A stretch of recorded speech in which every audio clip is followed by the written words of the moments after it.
The sound of a Ferrari engine roaring through the parking lot was designed to intimidate. Richard Coleman wanted everyone to hear it.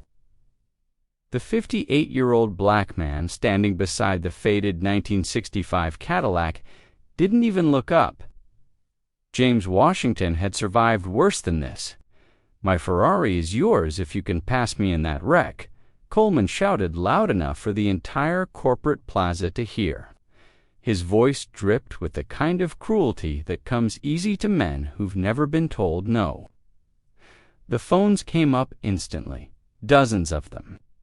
This was the kind of content that would go viral before lunch. James held the keys to the car his father had left him. The paint was dull, the chrome was pitted, but his hands didn't shake. He'd cleaned Coleman's offices for 17 years. He knew exactly who he was dealing with. Men like Coleman saw the uniform and stopped looking. "Did you hear me, old man?" Coleman adjusted his Rolex, letting it catch the light. He loved an audience, especially when he could remind the little people where they stood. "That dinosaur against my $2 million LaFerrari. When I win, you wash it every weekend for a year. No pay." The crowd shifted uncomfortably. Some employees looked away. Others kept filming, sensing they were documenting something ugly. Coleman's assistant whispered that maybe this had gone too far. He waved her off like swatting a fly. James finally looked up. His eyes were calm, steady, the kind of calm that makes bullies nervous without knowing why. "I heard you, Mr. Coleman. You want to bet your pride on a race against my Cadillac." Coleman laughed so hard he had to wipe his eyes. "Pride? Try my entire company. If you win, it's yours. Every share, every dollar." He spread his arms wide for the cameras. But we both know that's not happening. The murmur that went through the crowd was electric. This wasn't just cruel anymore. This was reckless. Jennifer Walsh, head of HR, grabbed her phone to call the board. This kind of public spectacle could destroy the company's reputation. James walked slowly to his Cadillac. He ran one hand across the scratched hood. His lips moved, but no one heard what he said. Then he turned back to Coleman with a slight smile that somehow made the millionaire's grin falter. "All right, Mr. Coleman, I accept." The parking lot erupted. Employees poured out from every floor. Security abandoned their posts. What had started as a cruel joke was now a company-wide event. Coleman basked in it, posing with his Ferrari, narrating its specs like a sports commentator. 963 horsepower, active aerodynamics, Formula One technology. James opened the hood of his Cadillac. What he did there took less than 30 seconds. His movements were precise, practiced. No one watching understood what they were seeing. But David Chen, a retired automotive engineer who'd befriended James, noticed. His face went pale. "James, are you sure?" David whispered when he got close enough. He'd seen what was under that hood. He knew what James had built. Coleman isn't just arrogant. He's vindictive. "If this goes wrong," James cut him off gently. "My father used to say that dignity isn't about never being knocked down. It's about what you do when you get back up." He closed the hood with a soft click. "I've been down for 17 years. Today, I stand up." The crowd formed a corridor between the starting line and the finish, 800 meters away. Phones were everywhere. The live streams had already hit 10,000 viewers. Hashtags were trending. This was going to be internet history one way or another. Coleman revved his engine repeatedly. The sound was monstrous, expensive. It made the ground shake and the crowd cheer. He leaned out his window, grinning. "Last chance to keep your job, janitor." James simply adjusted his mirror. His hand was steady on the wheel. The Cadillac's engine idled with a sound like distant thunder. Low, patient, dangerous. Jennifer Walsh dropped the handkerchief. Go. The Ferrari launched like a rocket. Tires screamed. Smoke billowed. Coleman shot forward with the full fury of Italian engineering and unlimited money. The crowd roared. He was already 200 meters ahead before James even hit full throttle. Then something happened that made the cheering stop. A sharp, metallic shriek cut through the air. It wasn't coming from the Cadillac. Coleman's smile vanished as his dashboard lit up like a Christmas tree. Engine temperature critical, oil pressure failing. The Ferrari was dying. What the hell? Coleman slammed the accelerator harder. The car responded with a sickening grind and began to slow. Smoke started pouring from the vents. The unstoppable machine was breaking down in front of 10,000 live viewers. James reached down and flipped a switch hidden beneath the dash. What happened next defied physics. The Cadillac's engine transformed. The low rumble became a roar that made the Ferrari sound like a toy. James had activated the system he and his father had spent 30 years perfecting. The Cadillac didn't just accelerate, it exploded forward with a force that made people stumble backward. The crowd went silent. Michael Torres, filming from the sidelines, whispered into his camera, "What is that thing?"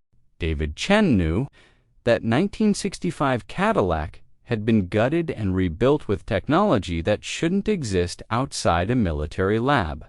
Custom turbochargers, electronic fuel injection, a hybrid system that James had designed himself using engineering knowledge he'd taught himself over 3 decades of night classes and library books. The Cadillac caught Coleman's dying Ferrari in seconds, passed it like it was standing still, and kept accelerating toward the finish line with an elegance that belonged in a different universe. Coleman's engine seized completely 50 meters from the finish. He coasted to a stop, then had to get out and push his $2 million car across the line. Every second was captured in HD. His face was red, his suit was soaked with sweat, his hands shook. James crossed the finish line and stepped out of his Cadillac like he'd just returned from getting groceries. He pulled out his handkerchief and wiped a spot of dust from the hood. The crowd stood frozen in absolute silence. "How?" Coleman finally managed to gasp. He looked like a man who'd just watched the world flip upside down. "That's impossible. No one builds a Cadillac that can research Coleman," James said quietly. "You should have done your research." Michael pushed forward with his camera. "Mr. Coleman, would you like to explain to our viewers how you lost to a 1965 Cadillac?" The live stream had 200,000 viewers. The comments were moving too fast to read. David Chen stepped forward, carrying a leather briefcase. "Actually, Coleman, there's something more important you need to know about research." He opened it and pulled out a stack of documents. "James asked me to investigate your Ferrari while you were preparing. Engine number 477,891. Manufactured October 2020. The crowd pressed closer. David held up the papers so the cameras could see. "Active recall from Ferrari for 8 months. Critical overheating defect in extreme stress situations. You never took it in for the fix." Coleman's face went from red to white. "How do you... 17 years of cleaning offices teaches you a lot," James interrupted. His voice was still calm, still quiet, but now it carried across the parking lot like a judge reading a verdict.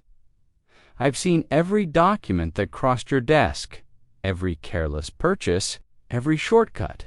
Every time you bought something expensive without understanding what you were buying." Jennifer Walsh stepped forward with her own folder. Coleman, the board of directors, watched this entire race via live stream. They called 3 minutes ago." She paused. "You're fired. Effective immediately." The silence that followed was total. Coleman looked around at the hundreds of faces, all of them watching, all of them recording. His empire was crumbling in real time. "Furthermore," Jennifer continued, "according to the terms of the bet you made publicly in front of witnesses, James Washington is now the legal owner of 51% of Coleman Industries." Coleman tried to laugh. It came out as a choke. "A janitor can't run a company." James stepped forward. For 17 years, he'd been invisible to this man. Now Coleman couldn't look away. "You underestimated me every single day. You thought that because I cleaned your floors, I was nobody. But while you wasted money on toys you didn't understand, I was studying. Mechanical engineering, business administration, economics.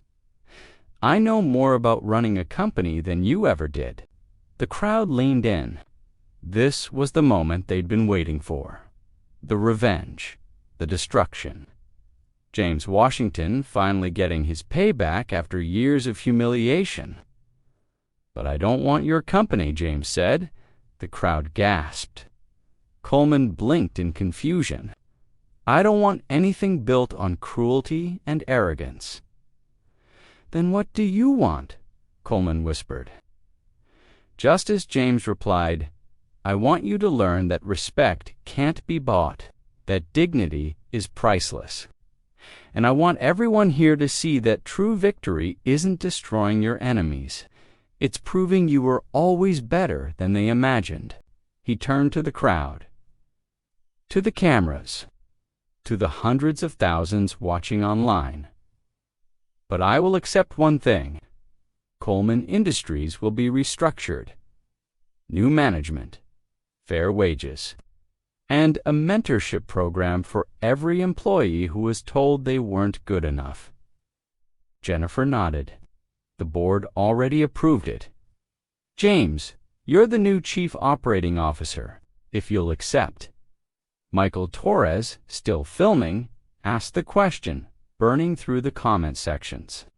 "Mr. Washington, what do you want people to know about this?" James looked at his Cadillac, at the car his grandfather had bought new in 1965, the car his father had taught him to rebuild, the car that represented 3 generations of black men who refused to be broken. "I want people to know that excellence doesn't announce itself. It doesn't need to. And the people you underestimate every single day might be the most brilliant people you'll ever meet."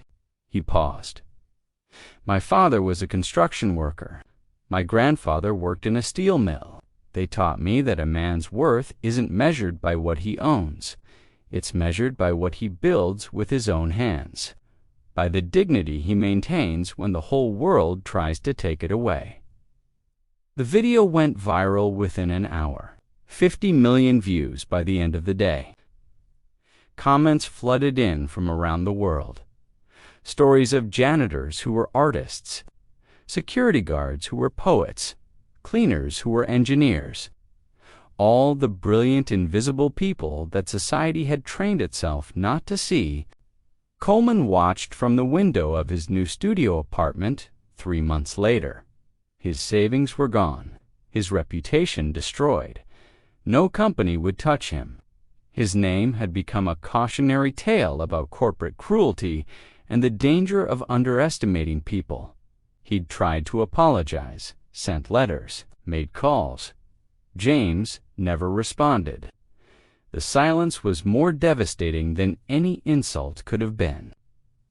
Coleman had been erased from his own story, reduced to a footnote in someone else's triumph. James stood in his new office on the 15th floor. Through the window, he could see the parking lot where it all began. His Cadillac sat in the executive spot, fully restored now, gleaming under the morning sun. A daily reminder that real excellence is built quietly, patiently, one piece at a time. Jennifer knocked and entered. The employee satisfaction scores are up 60% since the restructuring. Productivity is through the roof. People actually want to come to work now. Michael Torres followed her in, no longer an intern, but James's executive assistant. He dropped out of business school to work with a man who'd become his mentor. Forbes wants to do a feature. From janitor to CEO, the James Washington story. David Chen was there too, now the company's chief technical advisor. MIT called again. They want to study the Cadillac's engine design. They're saying it's decades ahead of current automotive technology. James smiled. But he didn't feel victorious. He felt tired and grateful.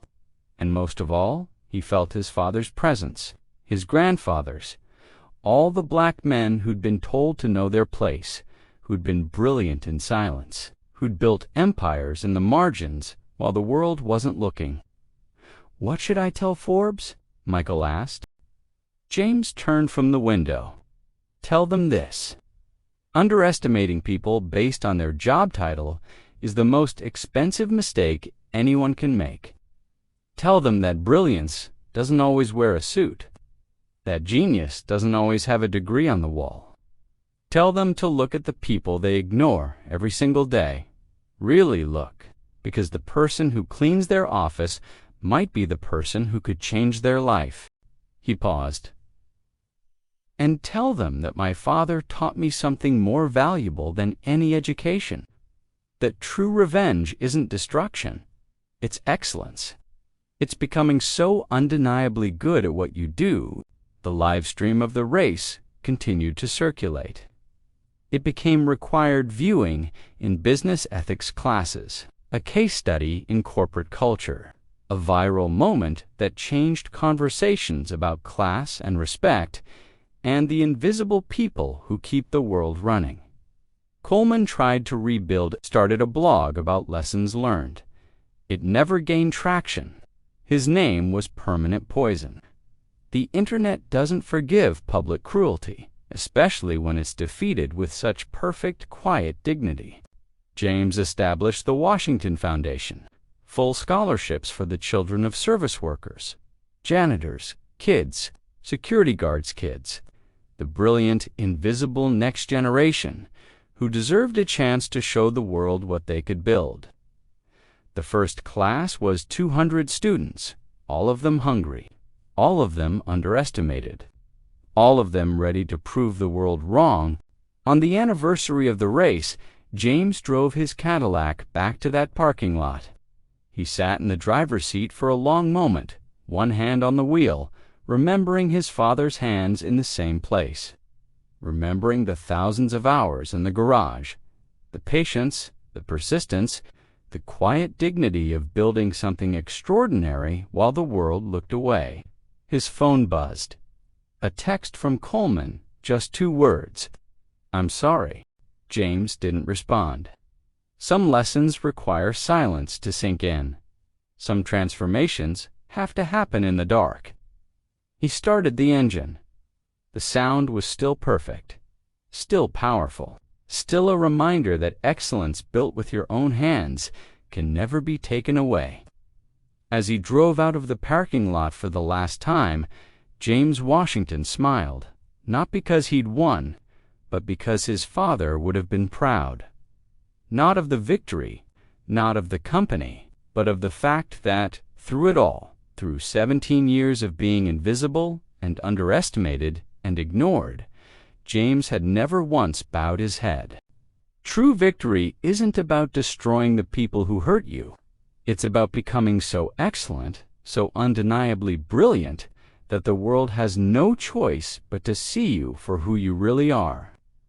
And when that moment comes, when recognition finally arrives, you meet it with the same quiet dignity you carried in the darkness, because that's what legends are made of, not noise, not revenge, but the unshakable knowledge that you were always exactly who you knew you were, whether the world was watching or not.